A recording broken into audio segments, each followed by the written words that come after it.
அது உங்க காமெடி வரும்போது நாங்கெல்லாம் பயங்கரமா சிரிப்போம் கலாய்ச்சி.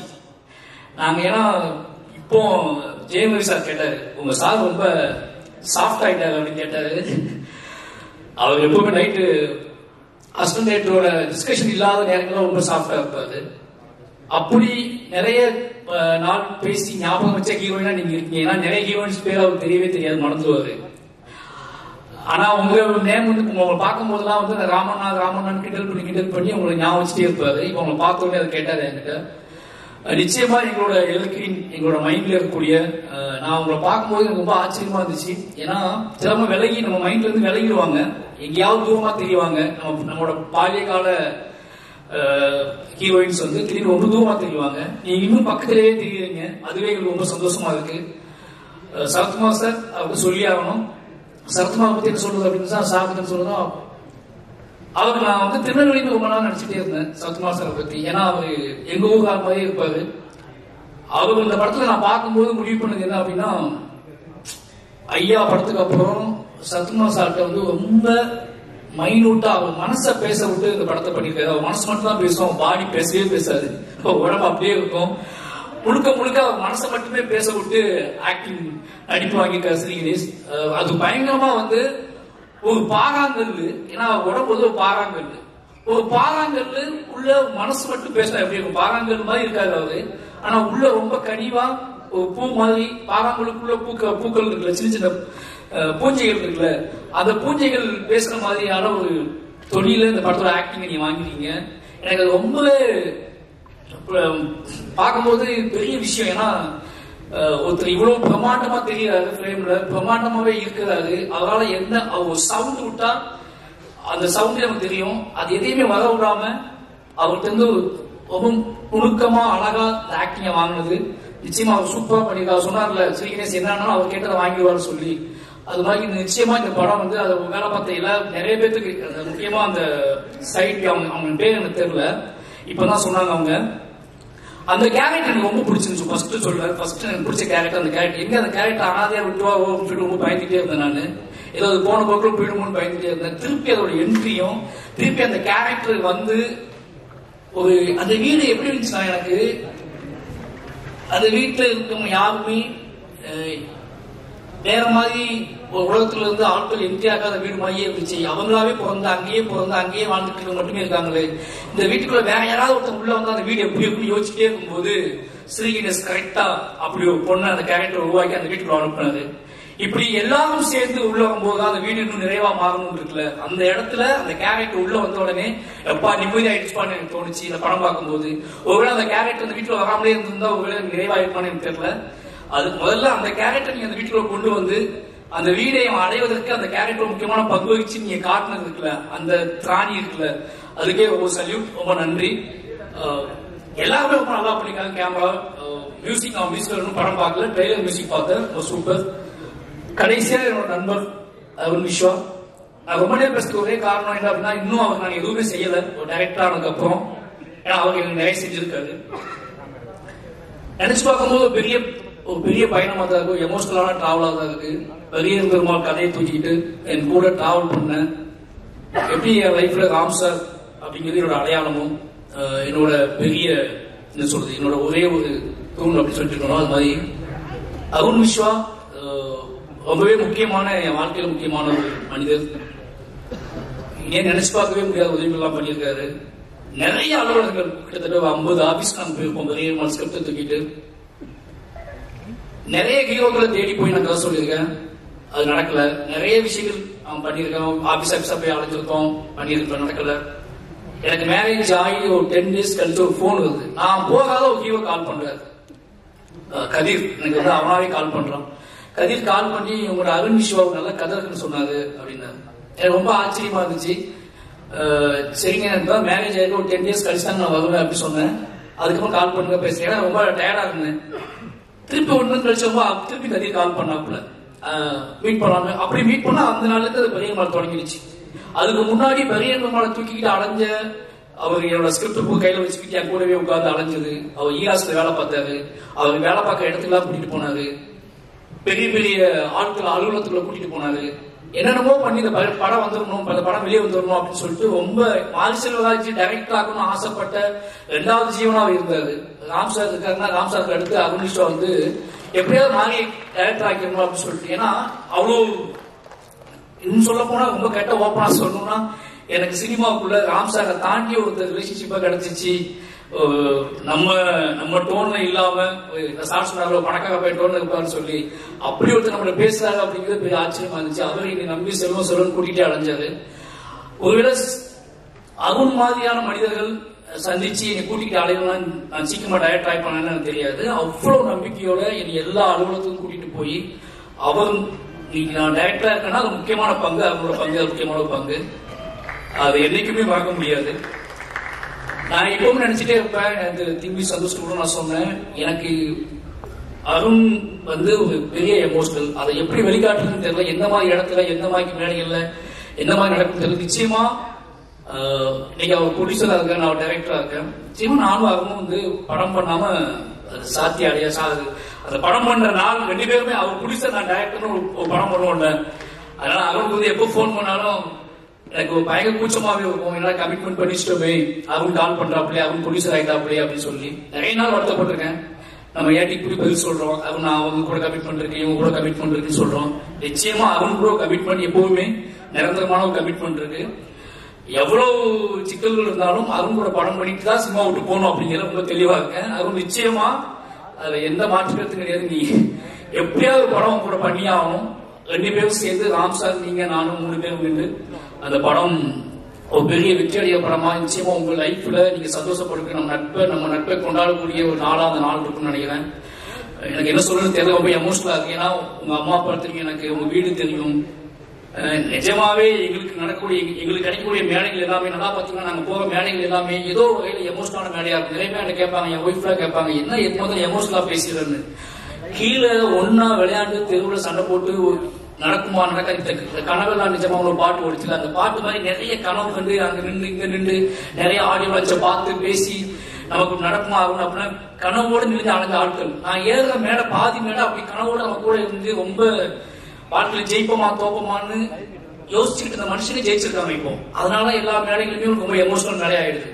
இன்னைக்கு பாருங்க, இன்னைக்கு வந்து நீங்க ராம் சார் படத்தோட ஆடியோ லான்ச் நடக்குது, அருண் படத்தோட ஆடியோ லான்ச் நடக்குது. 2 படம் ஒரே டேட்ல ரிலீஸ் ஆகுது. நான் அவன்கிட்ட கேட்டேன், அருண் கேட்டேன், அருண் என்ன ஒன்றும் ஒரே டேட்ல ரிலீஸ் ஆகுது அப்படின்னு. உண்மையாவே இந்த மாதிரி நாட்கள் நாங்க இயங்கி இருக்கோம். நிச்சயமா அருண் பொறாமையும் பெருமையும் இருக்கு. என்ன பெருமை அப்படின்னா இந்த மாதிரி ஒரு படத்தை எடுத்துட்டு தைரியமா கெத்தா அவர் வந்து என்னன்னா இன்னும் வந்து அவர் நினைச்சா எந்த மாதிரி இப்போ பேசுற 10 டைரக்டரும் ஃப்ரெண்ட்ஸ் தான், எல்லாருமே ஃப்ரெண்ட்ஸ். சினிமாவில் ஃப்ரெண்ட் இல்லாத ஆளே கிடையாது, எல்லாத்தையும் ஃப்ரெண்டு.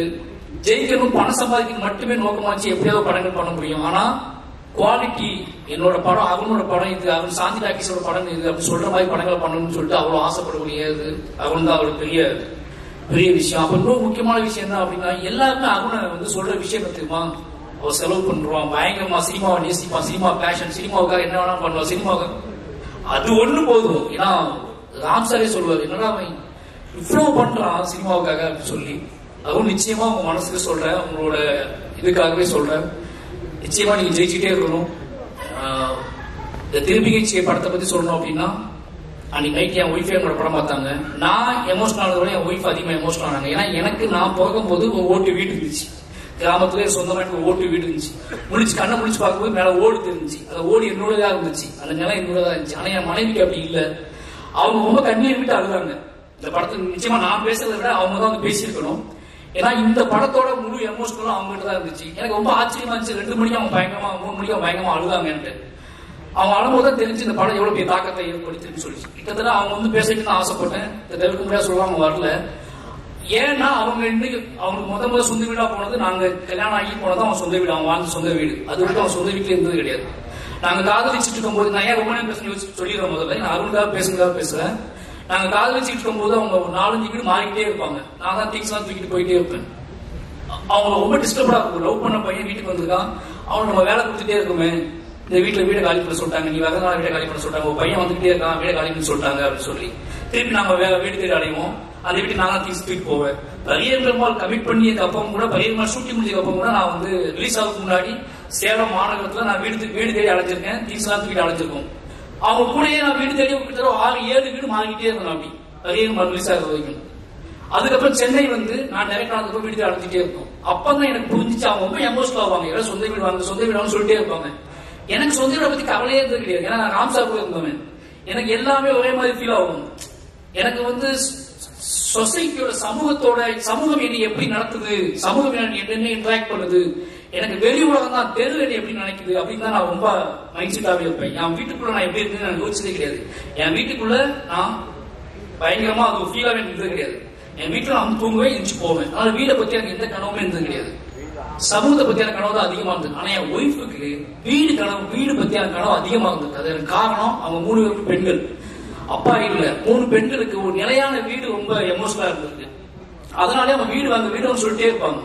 பெரியம்மாள் கிட்டான உடனே எதை பத்தி யோசிக்காம ஒரு வீடு வாங்கிடு அப்படின்னு சொன்ன உடனே கர்ணன் முடிச்சா அவங்க சொந்த வீடு வாங்கி கொடுத்தேன். நான் அந்த வீட்டை தான் இப்ப இருக்கோம்.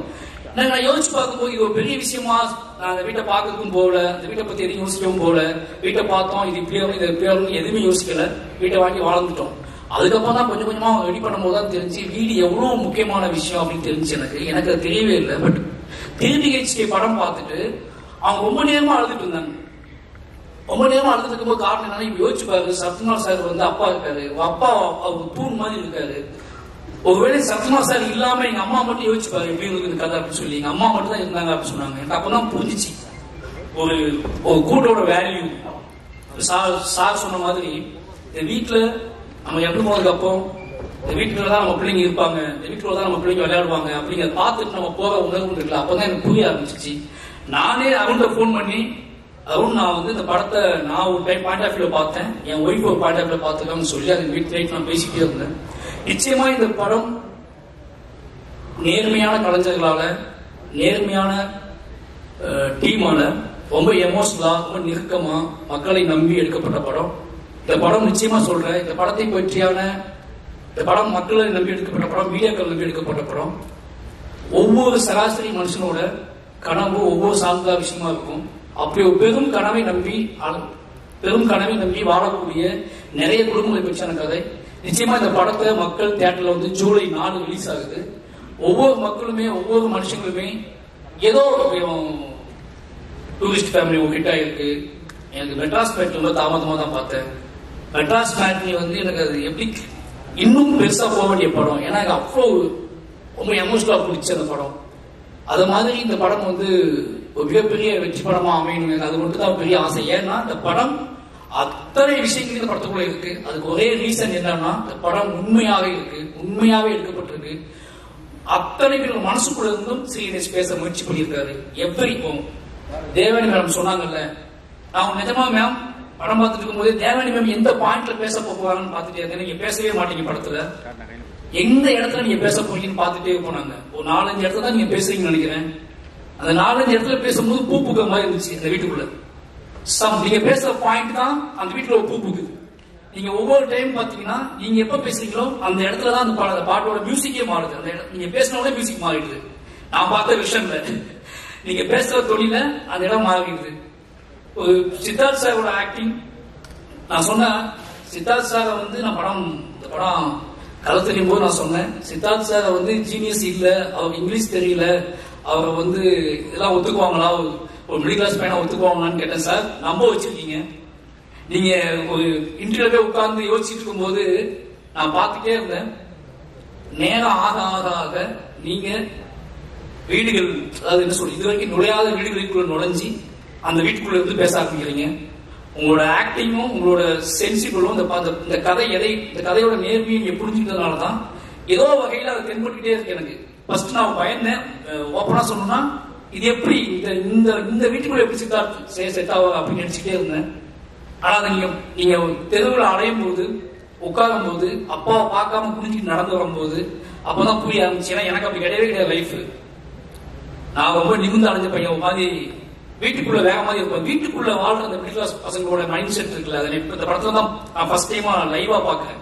எனக்கு அப்படி இருந்ததே கிடையாது. எங்க வீட்டு திறந்தே கிடக்கும், வாசலும் கிடையாது, முன்பக்கம் கிடையாது, பின்பக்கம் கிடையாது.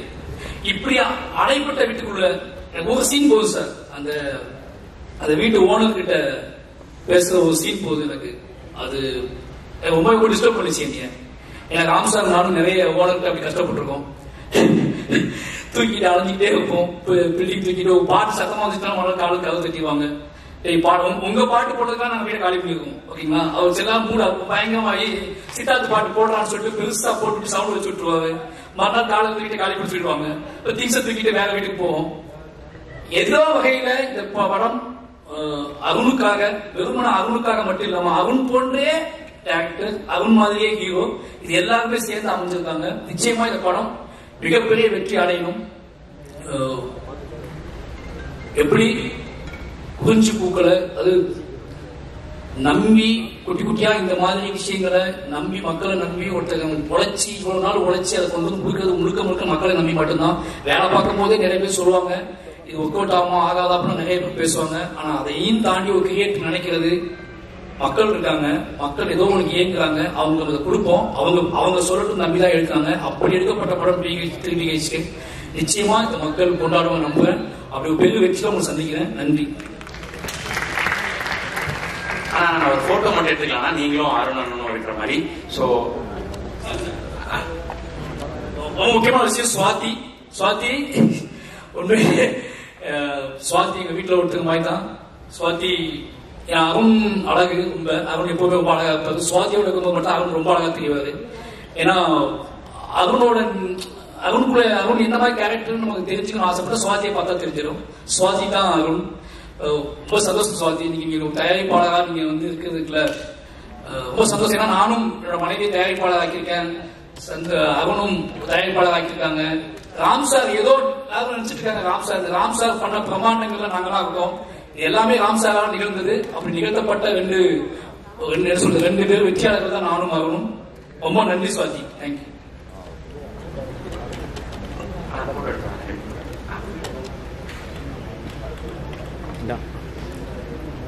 நான் உங்களுக்கு இந்த படமும் அருண் அண்ணனும் எவ்வளவு கனெக்டடா இருந்திருக்காங்க அப்படின்றது புரிஞ்சுக்க முடிஞ்சது. பிளஸ் சித்தார்த் சாரோட உங்களுக்கான கனெக்ஷன் எப்படி இருந்ததுன்றது ஆரம்பத்துல இருந்து நீங்க கட்டட தமிழ் முடிச்ச டைம்ல இருந்து பேசுறது புரிஞ்சுக்க முடிஞ்சது. சோ உங்களுடைய வார்த்தைகளுக்கும் வாழ்த்துக்களுக்கும் நன்றினா. So thank you so much.